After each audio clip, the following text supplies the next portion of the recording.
Halo semuanya, selamat datang di video saya.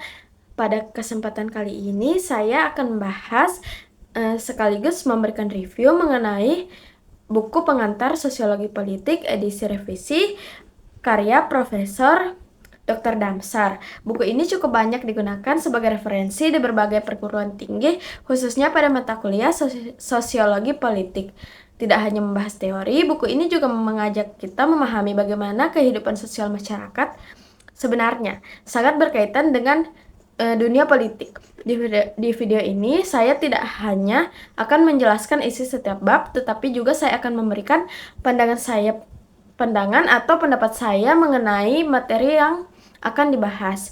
Jadi, kita tidak hanya mengetahui isi bukunya saja, tetapi juga mencoba melihat bagaimana teori-teori tersebut dapat dikaitkan dengan kondisi yang kita temui dalam kehidupan sehari-hari.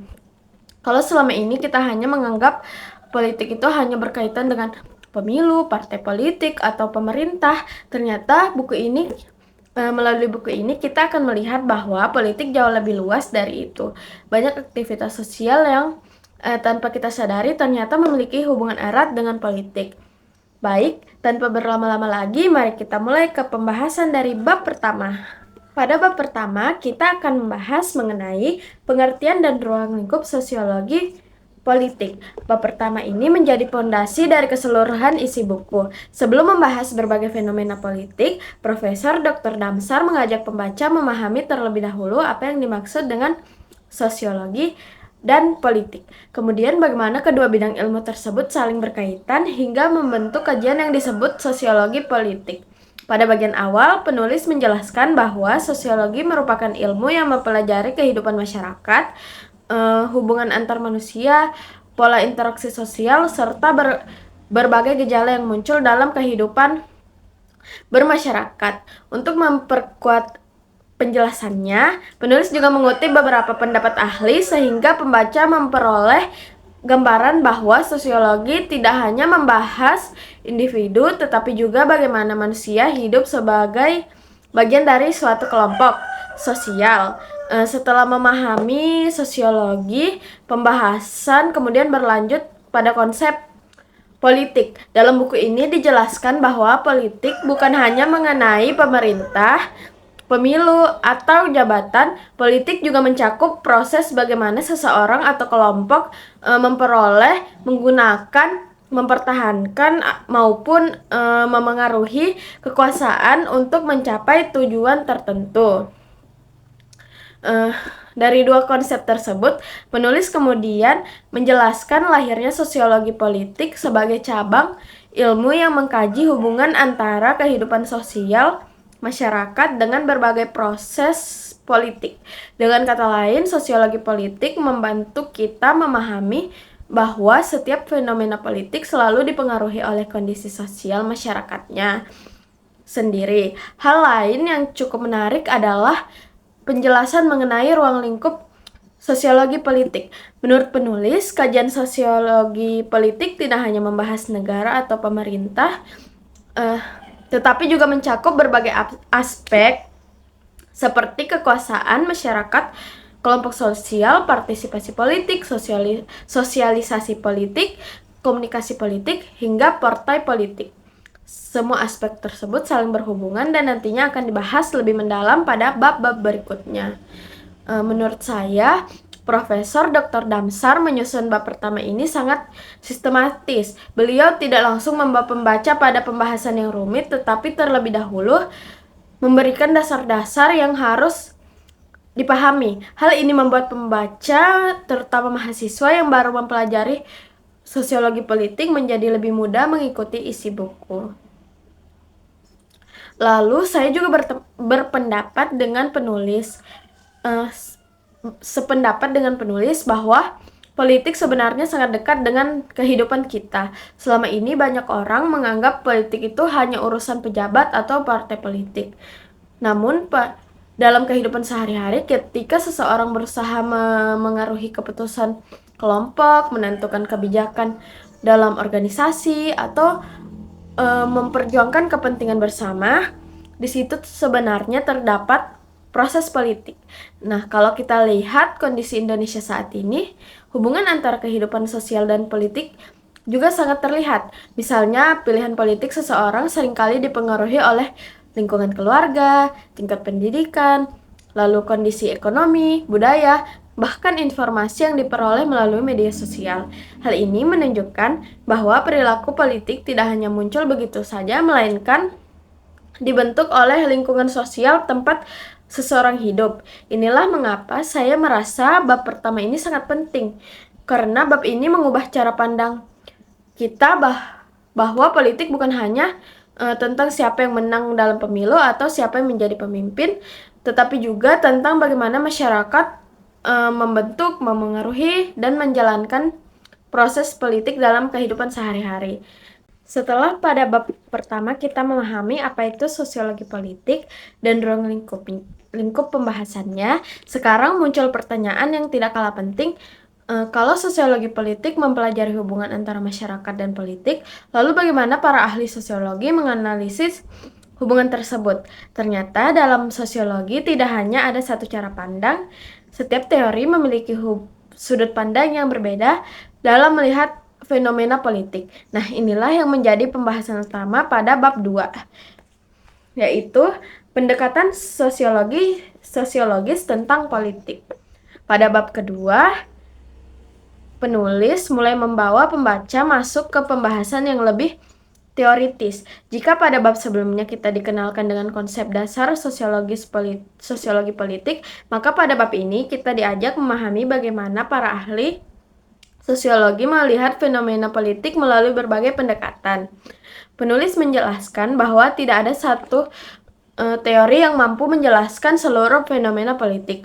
Setiap pendekatan memiliki fokus dan cara pandang yang berbeda. Justru dalam memahami berbagai pendekatan ini, kita bisa melihat sebuah peristiwa politik dari sudut pandang yang luas dan tidak hanya terpaku pada satu penjelasan saja. Pendekatan pertama yang dibahas adalah teori struktural fungsional. Nah, pendekatan ini memandang masyarakat sebagai sebuah sistem yang terdiri atas berbagai bagian yang saling berkaitan. Setiap lembaga sosial, termasuk lembaga politik, memiliki fungsi tertentu agar kehidupan masyarakat tetap berjalan dengan baik dan tetap stabil. Dalam perspektif ini, politik dipandang sebagai salah satu mekanisme yang menjaga keteraturan dalam masyarakat. Pemerintah, lembaga negara, partai politik, hingga aturan hukum memiliki fungsi untuk menciptakan keseimbangan sehingga kehidupan sosial dapat berlangsung secara teratur. Nah, menurut saya, pendekatan ini masih sangat relevan jika dikaitkan dengan kondisi Indonesia saat ini. Misalnya, ketika pemerintah, DPR, lembaga peradilan, dan masyarakat dapat menjalankan perannya masing-masing, maka stabilitas negara akan lebih mudah terjaga. Namun, jika salah satu lembaga tidak menjalankan fungsinya secara optimal, maka keseimbangan dalam masyarakat juga akan terganggu. Setelah itu, penulis menjelaskan teori struktural konflik berbeda dengan pendekatan sebelumnya yang lebih menekankan keseimbangan. Teori konflik justru melihat bahwa kehidupan masyarakat yang selalu diwarnai oleh pertentangan kepentingan. Dalam teori ini dijelaskan bahwa kekuasaan dan sumber daya tidak pernah dimiliki secara merata. Karena adanya perbedaan kepentingan tersebut, konflik menjadi sesuatu yang wajar, bahkan tidak dapat dihindari dalam kehidupan sosial maupun politik. Menurut saya, teori konflik sangat mudah kita temukan dalam kehidupan sehari-hari. Misalnya saat terjadi perbedaan kepentingan antara pemerintah dan masyarakat, antara kelompok politik yang berbeda, atau ketika muncul perdebatan mengenai suatu kebijakan publik. Semua itu menunjukkan bahwa konflik bukan segala sesuatu yang negatif, tetapi juga dapat menjadi bagian dari proses perubahan dalam masyarakat. Pendekatan berikutnya adalah interaksionisme simbolik. Berbeda dengan dua teori sebelumnya yang melihat masyarakat dalam skala besar, pendekatan ini lebih memusatkan perhatian pada interaksi antar manusia dalam kehidupan sehari-hari. Penulis menjelaskan bahwa makna suatu tindakan politik terbentuk melalui proses interaksi sosial, simbol, bahasa, cara berkomunikasi, hingga tindakan para tokoh politik memiliki arti tertentu yang kemudian ditafsirkan oleh masyarakat. Kalau kita lihat kondisi saat ini, teori ini terasa semakin relevan di era media sosial. Masyarakat sering memberikan makna terhadap pidato, unggahan, gestur, bahkan cara berpakaian seorang pemimpin. Hal-hal yang terlihat sederhana ternyata mampu mempengaruhi cara masyarakat menilai seseorang tokoh publik. Pendekatan terakhir yang akan kita bahas adalah teori pertukaran. Dalam teori ini dijelaskan bahwa hubungan sosial seringkali didasarkan oleh pertimbangan untung dan rugi. Setiap individu akan mempertimbangkan manfaat yang diperoleh sebelum melakukan suatu tindakan. Jika dikaitkan dengan dunia politik, masyarakat juga dapat mempertimbangkan berbagai keuntungan atau harapan ketika mendukung seseorang calon pemimpin atau suatu kebijakan. Nah, artinya perilaku politik seseorang tidak hanya dipengaruhi oleh nilai atau ideologi, tetapi juga oleh pertimbangan rasional mengenai manfaat yang akan diterima. Kalau menurut saya, teori ini juga cukup mudah ditemukan dalam kehidupan politik Indonesia. Banyak masyarakat yang menentukan pilihan berdasarkan program kerja, manfaat yang dirasakan, ataupun harapan terhadap perubahan yang ditawarkan oleh seorang calon pemimpin.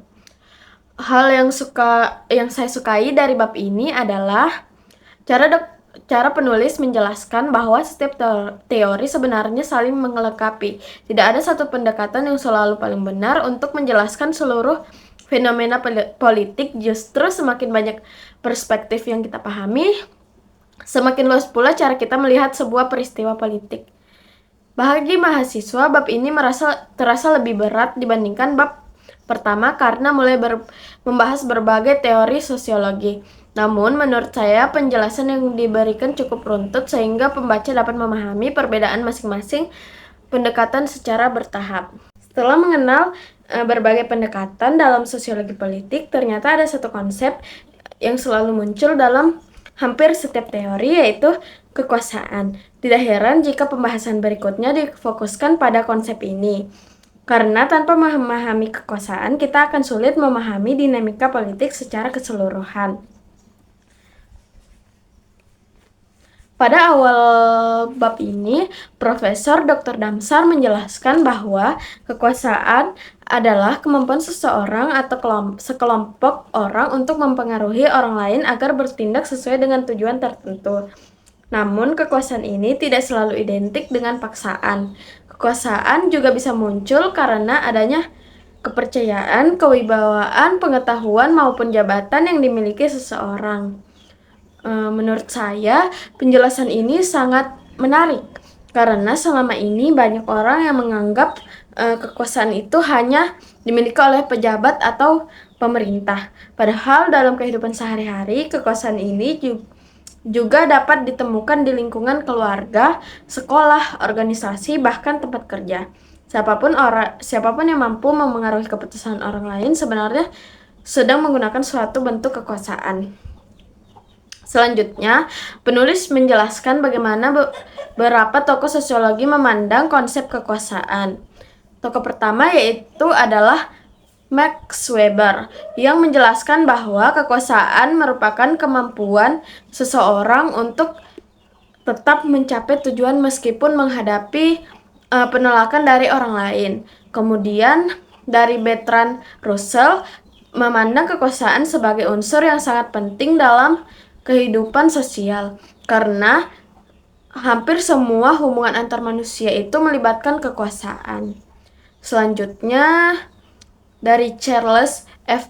Adrian menjelaskan bahwa kekuasaan tidak hanya berasal dari jabatan atau kekuasaan fisik, tetapi juga dapat muncul melalui pengaruh, kemampuan berkomunikasi, maupun hubungan sosial yang dimiliki seseorang. Sementara itu, menurut Michael Foucault, kekuasaan tidak hanya berada di tangan pemerintah atau penguasa. Kekuasaan terbesar di berbagai aspek kehidupan seperti sekolah, keluarga, media, bahkan cara berpikir masyarakat. Menurut saya, pendapat Foucault ini sangat relevan dengan kondisi saat ini karena media sosial juga menjadi salah satu sarana yang mampu memengaruhi cara berpikir dan berperilaku masyarakat.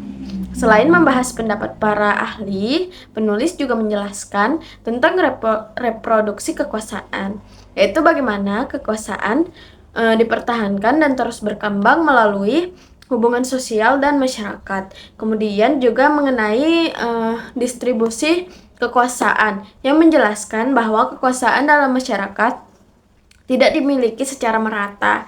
Ada individu atau kelompok yang memiliki pengaruh lebih besar dibandingkan yang lain karena faktor ekonomi, pendidikan, jabatan, maupun akses terhadap sumber daya. Menurut saya pembahasan ini cukup relevan dengan kondisi Indonesia saat ini. Tidak semua kelompok masyarakat memiliki kesempatan yang sama dalam mempengaruhi kebijakan publik. Oleh karena itu, distribusi kekuasaan menjadi salah satu isu yang sangat penting dalam kehidupan politik. Bagian terakhir membahas konsumsi kekuasaan, yaitu seseorang menggunakan kekuasaan yang telah dimilikinya. Di sini penulis mengingatkan bahwa kekuasaan seharusnya digunakan untuk kepentingan masyarakat, bukan hanya demi kepentingan pribadi atau kelompok tertentu. Menurut saya, inilah pesan penting dari bab ini, karena memiliki kekuasaan bukanlah tujuan akhir, tapi yang lebih penting adalah bagaimana kekuasaan tersebut digunakan secara bertanggung jawab. Dari pembahasan sebelumnya, kita memahami bahwa kekuasaan merupakan inti dari kehidupan politik. Namun, kekuasaan tentu tidak berjalan sendiri. Lalu, siapa saja yang berperan dalam menjalankan dan menjaga keseimbangan kekuasaan dalam masyarakat? Pertanyaan inilah yang menjadi fokus pada bab 4, yaitu 3 pilar kekuasaan. Pada awal bab ini, penulis menjelaskan bahwa kehidupan masyarakat akan berjalan dengan baik apabila terdapat keseimbangan antara negara, pasar, dan civil society. Ketiga pilar ini memiliki fungsi yang berbeda tetapi saling berkaitan dan saling mempengaruhi. Pilar pertama yaitu negara. Profesor Damsar menjelaskan bahwa negara merupakan lembaga yang memiliki kewenangan untuk mengatur kehidupan masyarakat melalui hukum, kebijakan, dan berbagai aturan yang berlaku. Selain itu, membahas pengertian negara, penulis juga menjelaskan asal-usul terbentuknya negara, serta kondisi ketika negara mengalami kegagalan dalam menjalankan fungsinya. Nah, menurut saya pada pembahasan ini menunjukkan bahwa negara itu memiliki peran yang sangat penting. Namun, negara juga harus menjalankan tugasnya secara adil dan efektif agar tetap mendapatkan kepercayaan dari masyarakat. Lalu, pilar yang kedua yaitu pasar. Dalam buku ini dijelaskan bahwa pasar bukan hanya tempat bertemunya penjual dan pembeli, tetapi juga menjadi salah satu kekuatan yang mempengaruhi kehidupan sosial dan politik. Penulis menjelaskan bagaimana pasar dapat mengatur dirinya sendiri, tetapi juga memiliki kemungkinan mengalami kegagalan sehingga memerlukan peran negara untuk menciptakan keseimbangan. Nah, menurut saya pembahasan ini sangat relevan karena saat ini kebijakan ekonomi seringkali berdampak langsung terhadap kehidupan masyarakat. Oleh karena itu, hubungan antar negara dan pasar harus berjalan secara seimbang agar pembangunan dapat memberikan manfaat bagi semua pihak. Lalu, pilar ketiga adalah civil society atau masyarakat sipil. Profesor Damsar menjelaskan bahwa masyarakat sipil merupakan kelompok masyarakat yang berada di luar pemerintah atau pasar, seperti organisasi masyarakat, lembaga swadaya masyarakat, organisasi profesi, maupun komunitas lainnya. Keberadaan masyarakat sipil sangat penting karena dapat menjadi penyeimbang sekaligus pengawas terhadap jalannya pemerintahan. Menurut saya, peran masyarakat sipil ini semakin besar dengan adanya organisasi masyarakat, media, maupun berbagai komunitas masyarakat memiliki ruang untuk menyampaikan aspirasinya, mengawasi kebijakan pemerintah, dan ikut berpartisipasi dalam kehidupan demokrasi. Pada bagian ini, penulis menjelaskan hubungan antara ketiga pilar tersebut, negara, pasar, dan masyarakat sipil tidak dapat berjalan sendiri-sendiri. Ketiganya harus saling bekerja sama dan menjaga keseimbangan. Jika salah satu pilar terlalu dominan, maka dapat menimbulkan berbagai persoalan, baik dalam bidang politik, ekonomi, maupun kehidupan sosial masyarakat. Setelah mengetahui bahwa negara, pasar, dan masyarakat sipil menjadi 3 pilar utama dalam kehidupan politik, muncul pertanyaan lain. Bagaimana masyarakat bisa memahami sistem politik hingga akhirnya mampu menjalankan perannya dalam ketiga pilar tersebut? Nah, proses itulah yang dijelaskan melalui konsep sosialisasi politik pada bab 5. Bab 5 ini, pada awal bab ini, penulis menjelaskan terlebih dahulu pengertian sosialisasi. Nah, sosialisasi ini merupakan proses seseorang mempelajari nilai, norma, dan aturan yang berlaku dalam masyarakat sehingga ia mampu menyesuaikan diri dengan lingkungan sekitarnya. Penulis juga mengutip beberapa pendapat ahli untuk menunjukkan bahwa sosialisasi merupakan proses yang berlangsung secara terus-menerus sejak seseorang masih kecil hingga dewasa. Setelah itu, pembahasan diarahkan pada sosialisasi politik, yaitu proses seseorang memperoleh pengetahuan, nilai, sikap, dan pemahaman mengenai kehidupan politik. Melalui proses ini, seseorang mulai mengenal hak dan kewajibannya sebagai warga negara, serta memahami bagaimana sistem politik bekerja. Menurut saya, pembahasan ini sangat penting karena menunjukkan bahwa sikap politik seseorang tidak hanya muncul begitu saja. Cara seseorang memandang politik biasanya dipengaruhi oleh pengalaman dan lingkungan tempat ia tumbuh. Selanjutnya, penulis menjelaskan beberapa agen sosialisasi politik. Yang pertama adalah keluarga, sebagai tempat pertama seseorang mengenal nilai, aturan, dan cara berpikir. Kemudian sekolah, yang memberikan pendidikan kewarganegaraan dan memperkenalkan sistem politik secara lebih formal. Selain itu, ada juga kelompok teman sebaya yang seringkali mempengaruhi cara seseorang melihat suatu isu politik, terutama ketika memasuki usia remaja. Nah, terakhir, penulis menjelaskan peran media massa yang menjadi salah satu sumber informasi yang paling sangat besar pengaruhnya terhadap masyarakat. Menurut saya, pada kondisi sekarang, media sosial bahkan menjadi bagian yang sangat penting dalam sosialisasi politik. Banyak masyarakat itu memperoleh informasi melalui berbagai platform digital. Namun, karena informasi yang beredar sangat banyak, masyarakat juga harus lebih kritis dalam memilih informasi agar tidak mudah terpengaruh oleh berita yang tidak benar. Nah, selanjutnya penulis membahas mekanisme sosialisasi politik, seperti imitasi, instruksi, diseminisasi, lalu di bagian akhir, Profesor Damsar menjelaskan tentang perkembangan sosialisasi politik, yaitu bagaimana pemahaman politik seseorang akan terus berkembang seiring bertambahnya usia, pengalaman, lalu pendidikan, serta lingkungan sosialnya. Artinya, cara pandang seseorang terhadap politik itu bisa berubah sesuai dengan pengalaman hidup yang dialaminya. Menurut saya, pesan utama dari bab ini adalah bahwa kualitas demokrasi sangat dipengaruhi oleh kualitas sosialisasi politik yang diterima masyarakat. Semakin baik pendidikan politik yang diberikan oleh keluarga, sekolah, maupun media, maka masyarakat juga akan semakin mampu berpartisipasi secara cerdas dalam kehidupan berpolitik. Melalui proses sosialisasi politik, seseorang mulai mengenal hak, kewajiban, dan cara kerja sistem politik. Namun, apakah pengetahuan itu hanya berhenti sebagai pemahaman?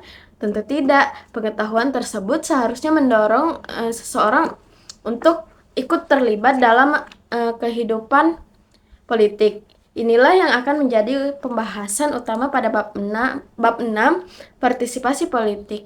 Pada awal bab ini, penulis menjelaskan bahwa partisipasi politik itu merupakan keterlibatan masyarakat dalam berbagai kegiatan politik yang bertujuan untuk memengaruhi proses pengambilan keputusan maupun kebijakan pemerintah. Partisipasi ini tidak selalu dilakukan melalui jabatan politik, tetapi juga dapat dilakukan oleh masyarakat sebagai warga negara. Penulis menjelaskan bahwa Bentuk partisipasi politik yang sangat beragam. Yang paling umum adalah menggunakan hak pilih dalam pemilu. Namun, partisipasi politik itu juga dapat berupa mengikuti organisasi, menyampaikan pendapat, menghadiri diskusi, lalu memberikan kritik kepada pemerintah, hingga ikut mengawasi jalannya kebijakan publik. Artinya, setiap warga negara memiliki kesempatan untuk berkontribusi sesuai dengan cara dan kemampuannya masing-masing. Menurut saya, penjelasan ini sangat mengingatkan kita bahwa partisipasi politik bukan hanya soal memilih saat pemilu berlangsung. Dalam kehidupan sehari-hari, masyarakat juga dapat menunjukkan kepeduliannya terhadap persoalan publik dengan menyampaikan aspirasi secara santun, mengikuti kegiatan masyarakat, atau terlibat dalam organisasi yang memberikan manfaat bagi lingkungan sekitar. Selanjutnya, penulis menjelaskan bahwa tingkat partisipasi politik seseorang dipengaruhi oleh berbagai faktor, seperti pendidikan, lalu kondisi ekonomi, pengalaman, lalu lingkungan sosial, hingga tingkat pengetahuan politik yang dimilikinya. Semakin baik pemahaman yang seseorang terhadap politik, biasanya itu semakin besar pula keinginannya untuk ikut berpartisipasi. Nah, menurut saya hal ini sangat relevan dengan kondisi saat ini. Perkembangan teknologi membuat masyarakat lebih mudah memperoleh informasi politik melalui internet dan media sosial. Di satu sisi lain, hal ini dapat meningkatkan partisipasi masyarakat. Namun, di sisi lain, masyarakat juga harus mampu untuk memilah-milah informasi yang benar agar partisipasi yang dilakukan didasarkan pada pemahaman yang tepat, bukan karena terpengaruh informasi yang keliru. Nah, selain itu, penulis juga menjelaskan bahwa partisipasi kelompok itu dapat memberikan dampak positif bagi demokrasi. Ketika masyarakat aktif menyampaikan aspirasinya dan ikut mengawasi pemerintah, maka kebijakan yang dihasilkan itu akan lebih mencerminkan kebutuhannya sebagai masyarakat. Sebaliknya, apabila masyarakat tidak peduli dengan kehidupan politiknya, maka proses demokrasi itu akan berjalan kurang maksimal. Nah, jadi menurut saya pesan dari bab ini itu bahwa setiap warga negara itu memiliki peran dalam menjaga kualitas demokrasi. Partisipasi politik itu tidak harus dilakukan dengan cara yang besar, tetapi dimulai dari hal-hal yang sederhana, seperti menggunakan hak pilih, mengikuti perkembangan isu publik, dan berani menyampaikan pendapat dengan cara yang baik. Selanjutnya, partisipasi politik tertentu tidak bisa terjadi tanpa adanya informasi dan komunikasi yang baik. Masyarakat perlu mengetahui berbagai kebijakan, program, maupun isu politik sebelum mengambil sikap. Karena itulah, pada bab berikutnya, penulis menjelaskan bagaimana komunikasi politik menjadi penghubung antara pemerintah, tokoh politik, dan masyarakat. Pada awal bab ini, penulis menjelaskan bahwa komunikasi politik itu merupakan proses penyampaian pesan-pesan yang berkaitan dengan politik, baik dari pemerintah, partai politik, maupun tokoh masyarakat kepada masyarakat luas. Nah, tujuan dari komunikasi politik ini tuh bukan hanya untuk menyampaikan informasi, tetapi juga membangun pemahaman, mempengaruhi sikap, bahkan mendorong masyarakat untuk mengambil suatu tindakan. Nah, penulis juga menjelaskan pengertian komunikasi politik itu berdasarkan beberapa pendapat ahli, seperti Michael Rush, Philip Eltov, dan lain-lain. Meskipun memiliki penjelasan yang berbeda, semuanya menunjukkan bahwa komunikasi politik itu memiliki peran yang penting dalam menghubungkan pemerintah dengan masyarakat. Selanjutnya, penulis menjelaskan beberapa fungsi komunikasi politik. Fungsi yang pertama adalah sebagai sarana penyampaian informasi kepada masyarakat. Selain itu, komunikasi politik juga berfungsi sebagai media pendidikan politik, memberikan instruksi atau arahan lalu melakukan persuasi atau memengaruhi masyarakat, bahkan dalam kondisi tertentu juga dapat berfungsi sebagai hiburan. Nah, menurut saya sendiri fungsi tersebut itu sangat mudah kita temui saat ini. Misalnya ketika pemerintah menyampaikan kebijakan yang baru, nah ketika partai politik memperkenalkan program kerjanya, atau ketika tokoh masyarakat mengajak untuk ikut berpartisipasi dalam pemilu. Semua itu merupakan bentuk komunikasi politik. Selanjutnya, penulis membahas beberapa model komunikasi politik, yaitu model linear, model interaksi, lalu model transaksional. Nah, ketiga model tersebut itu menjelaskan bahwa komunikasi politik tidak hanya berlangsung satu arah. Dalam kehidupan demokrasi, masyarakat juga memiliki kesempatan untuk memberikan tanggapannya, kritiknya, maupun masukannya kepada pemerintah sehingga komunikasi menjadi lebih terbuka.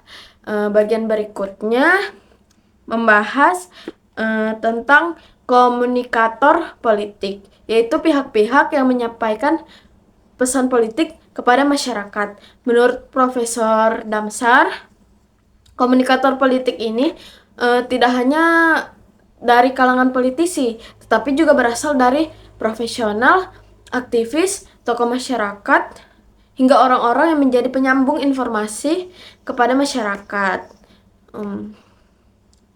Menurut saya, di era digital seperti sekarang, komunikator politik itu semakin beragam. Media sosial membuat siapapun dapat menyampaikan pendapatnya mengenai isu politik. Namun hal ini juga menjadi tantangan karena masyarakat harus lebih bijak dalam membedakan informasi yang benar maupun informasi yang belum tentu dapat dipertanggungjawabkan. Seperti itu. Lalu pada bagian akhirnya penulis menjelaskan hubungan antara komunikasi politik, kampanye politik, dan marketing politik. Kampanye menjadi salah satu bentuk komunikasi politik yang bertujuan memperkenalkan visi, misi, program kepada masyarakat, serta sementara itu marketing politik digunakan untuk membangun citra serta memperoleh dukungan publik melalui berbagai strategi komunikasi.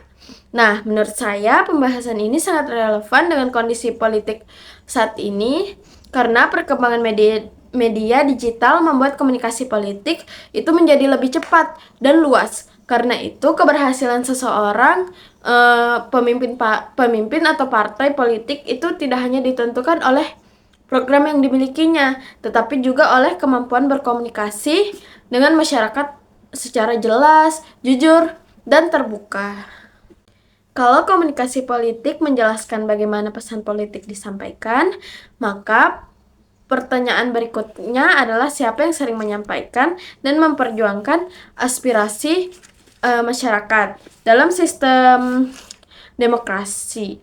Nah, jawabannya tentu tidak lepas dari peran partai politik. Oleh karena itu, bab 8 menjadi penutup yang menjelaskan peran penting partai politik dalam kehidupan bernegara. Pada awal bab dijelaskan bahwa pengertian partai politik, pengertian partai dan partai politik. Penulis juga mengutip pendapat beberapa ahli seperti Giovanni Sartori dan Miriam Budiarjo yang menjelaskan bahwa partai politik itu merupakan organisasi yang dibentuk oleh sekelompok orang dengan tujuan memperjuangkan kepentingan, nilai, dan cita-cita tertentu melalui proses politik. Dari penjelasan tersebut, kita memahami bahwa partai politik itu bukan hanya organisasi yang muncul saat pemilu berlangsung. Partai politik itu memiliki peran yang jauh lebih luas karena menjadi wadah bagi masyarakat untuk menyalurkan aspirasinya dan juga ikut berpartisipasi dalam pemerintahan. Selanjutnya, penulis juga menjelaskan berbagai fungsi partai politik, salah satunya yaitu fungsi utama, adalah sebagai sarana komunikasi politik, yaitu menyampaikan aspirasi masyarakat kepada pemerintah sekaligus menjalankan kebijakan pemerintah kepada masyarakat. Nah, selain itu, partai politik juga berfungsi sebagai sarana sosialisasi politik, lalu berfungsi sebagai rekrumen politik, serta menjadi tempat lahirnya calon-calon pemimpin yang nantinya akan mengisi jabatan dalam pemerintahan.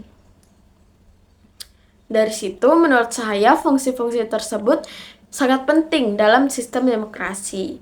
Tanpa adanya partai politik, masyarakat akan lebih sulit menyampaikan kepentingannya kepada masyarakat, kepada pemerintah. Oleh karena itu, partai politik menjadi salah satu pilar penting dalam kehidupan berdemokrasi.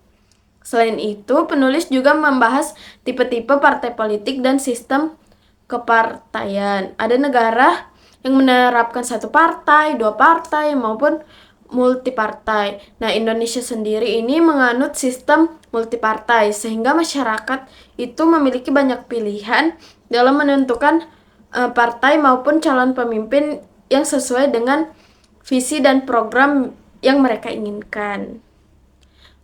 Lalu menurut saya,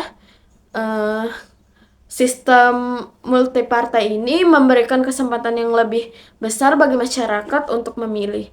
Namun, di sisi lain banyaknya jumlah partai yang juga menjadi tantangan karena dapat membuat proses pembentukan koalisi itu dan pengambilan keputusan itu menjadi lebih kompleks ya. Pada bagian akhir, penulis juga menjelaskan perkembangan partai politik serta berbagai tantangan yang dihadapi dalam menjalankan fungsinya. Partai politik dituntut untuk mampu menjaga kepercayaan masyarakat, lalu juga memperjuangkan kepentingan publik dan tidak hanya berfokus pada kepentingan kelompok atau elit politik.